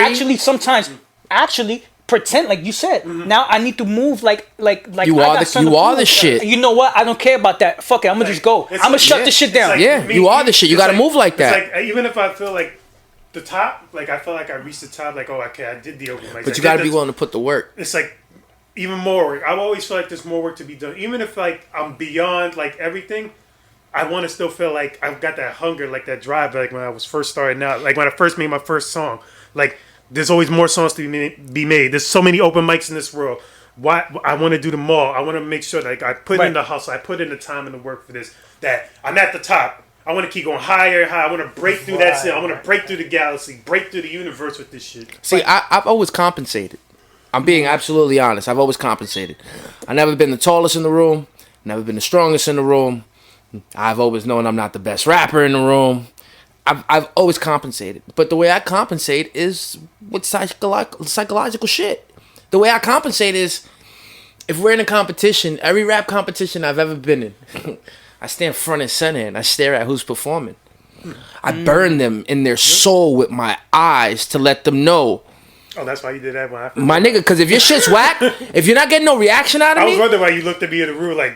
If you get no reaction out of me with your music, I met this dude first time. Just now, I psychologically fucked with him because he was like, "Yo, what are you doing?" At the West End Lounge. It was at the West End Lounge. I remember I went up. And you were in the back of the room, your whole crew and stuff. It's the first time I've ever like seen and known of you. Wow. I'm like rapping, everybody's like, yeah, like good vibes. And then this motherfucker with those eyes like that, going like, because it's psychological. Like, what are you gonna do? I didn't even get to look I know at I'm that not the part best. Like, I know I'm not the best. I know I'm not the smartest. Yo, this nigga want to fight or something? I know I'm not the smartest. I know I'm not the best. So I gotta compensate. But then I got off the stage. He was like, yo, that shit's fun. Like, yeah, my nigga, you kill it. His whole fucking attitude switched up. It was scary. Now on the Walker, I wanted to ask you guys something. Because this shit just happened. Alec Baldwin, what's up with this? You think this was a Hollywood setup? Do you think this was a Hollywood setup? And what reason? They got Brandon Lee and shit. Yeah, but what reason would you have a man kill 5 people? You know what? I mean, one person. He killed one person. He killed one. One person died. Do they got video? One person got injured. No, we don't know yet. No. I doubt it. That's a murder. Remember, it was for photography. It's for photo shooting purposes. I don't think it was for like a film. Because when they do those fake gun shoots, they had the photographer in the front shooting. I don't understand it. The same way they say, how did Bruce Lee die? Didn't they say he got poisoned by some girl? No, Bruce Lee got poisoned. He got poisoned by a girl the whole time. Brandon Lee. He was with a girl. Brandon Lee, but it was like supposed he got to be shot a fake gun. But no. Brandon Lee, his son got shot with a prop gun in the stomach. With a prop gun. With his son, but Bruce got he got poisoned. Yeah, they say he got sleeping pills, but he got poisoned. That girl poisoned. So somebody was clearly after him, and then they got his son because listen. we got centuries. Well, not we got decades of film already. There's already so many great protocols. You trust me, these guys are professionals. There's so much great protocols on especially when you have handguns around you. There's so much liability that someone gets shot, you can get sued. These companies don't want to get sued, my nigga. They make sure. So when that happens, somebody let it slip up on purpose because they wanted something to happen. Well, whatever reason, we don't got to get into conspiracies, but whatever agendas, so whatever these shit has, that happened for a reason. That happened because he did something to somebody. They were allowing. I don't know if it was supposed to be Alec Baldwin accidentally shooting somebody. Maybe it was they wanted someone else to do it. It's happening. I don't know. But that was a setup, bro. There's no way you're on set and you have loaded guns and you're not a regular pedestrian. You know what I'm saying? Like that's Alec Baldwin. Nothing but that happens to this motherfucker. You know what I'm saying? That's you got PR. You got lawyers. You got a whole team of people. Yeah. So. Something that don't sit right with me. I think he definitely. If it's not the cult coming after him, it's definitely he did something to somebody and somebody's getting him back. Who else was on set? Like, what is this? I don't know the details. I'm gonna play it here. Y'all listen. I think it was his own movie. I'm gonna play it right now. Here. Rust, and I think they were Santa Fe, New Mexico, shooting this. Nope. 42-year-old Helena Hutchins died in this incident. Director Joel Souza was treated at a hospital for Unfortunately, we begin with breaking news on a shooting in New Mexico involving actor Alec Baldwin. Sheriffs say that one person was killed and another was injured when Baldwin fired a pop gun on a movie set. He has not been charged with a crime. He was questioned after yesterday's shooting, and then he was released. The movie cinematographer, 42-year-old Helena Hutchins, died in this incident. Director Joel Souza was treated at a I don't know, B. How many times did he shoot? What? All you need is one gun. All you need is one bullet. To hit to kill two people though. One bullet. What's this movie called? Rust. Rust? Yeah, R-U-S-T. That was the movie. That was Alec Baldwin's movie. Who's the cast? Rust movie. I don't know the cast. They just say he was shooting for this movie called Rust. Was told gun and fate. It was cold. They told him it was safe. Yeah, it was whoever was setting up the props. I thought that person must have fucked up and started the cold gun. They shot out cold gun before they shoot. They're like cold gun, all right, everybody quiet on the set, cold gun, and then they shoot. I've been on movie sets before. I'm not. Yo, you know what my thing is? It was a prop gun loaded with live rounds. Shouldn't they don't they make plastic prop guns? Why are you giving a whole metal gun? That makes no sense. That happened for a reason. And if it usually is hollow, it makes no sense. That was a setup. It looked like a setup. I barely doubt that it was just an innocent mistake and somehow it was unclear how many rounds were shot through the cracks. Somebody with bad intentions slipped that in there or found a way to get that in there, and I don't know why, but it just come on, bro. Like there's been decades of movies, Hollywood movies.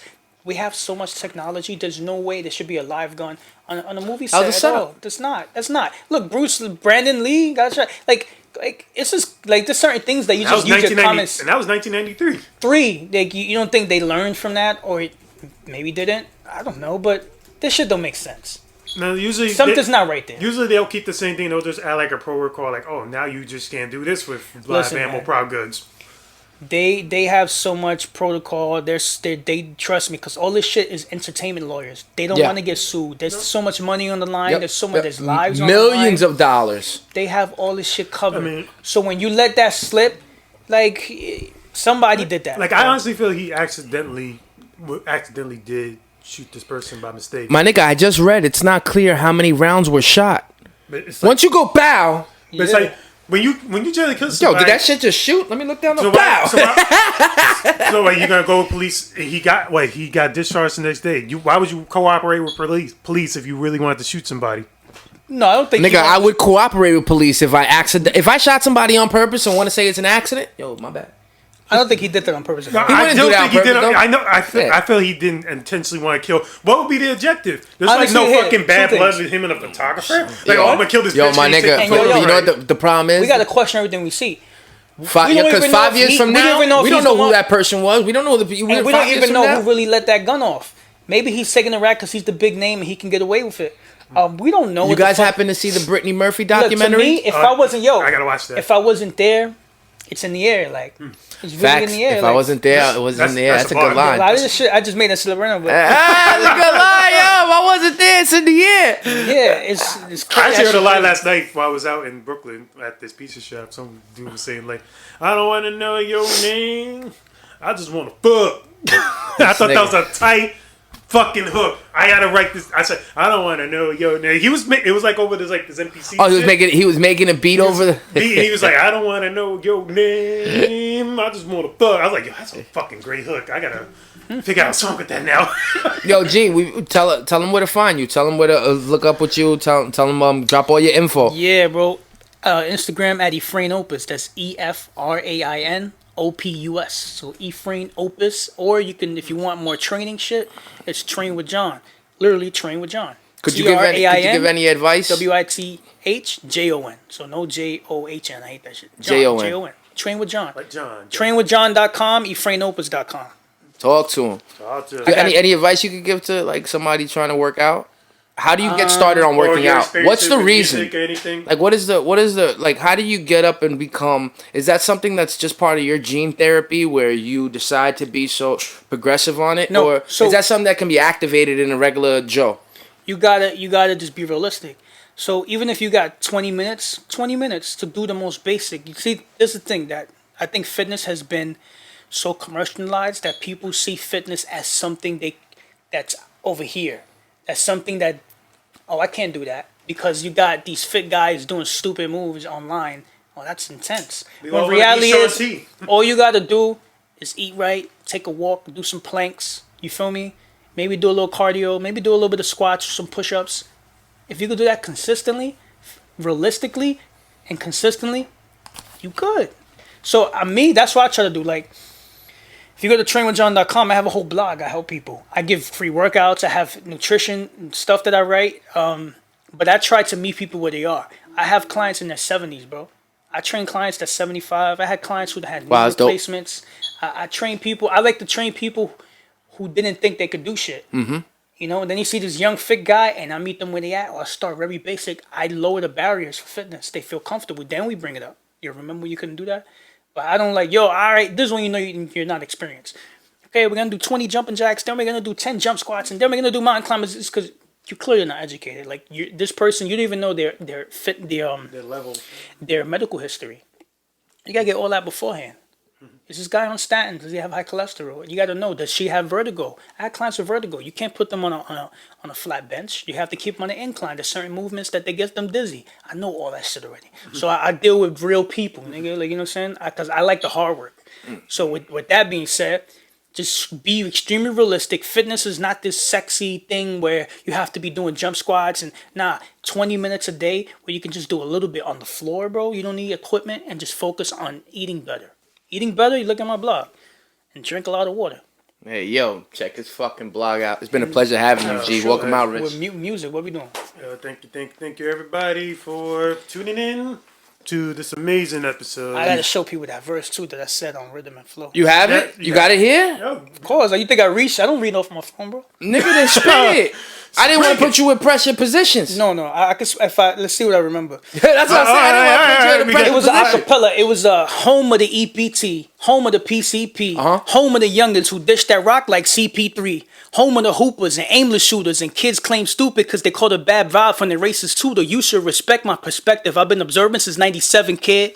Back when my shoe rack held the stash and Smith & Wesson, kid. But here's the lesson, kid. You see, when the block's going down, you clear that shit out on some Tetris shit. Home of the WIC checks and malnutrition, and going to your little bro because your PO need your piss test, and filling out danger zones become your sixth sense. But we always on point. You see, we hop step but never misstep. You know what I'm saying? Then I said, home of the train hoppers and base cookers, and taped off blocks because a nigga got his face cut up. Home of the heatless winters and hottest summers, and deadbeat dad because she got to leave class to pick her son up, because it's still home of the mama with 2 jobs and the shitty sitter who don't watch your son properly. Why she leaving with him? Because that's the only fucking option. Don't worry about it. Unless you coming out of your pocket.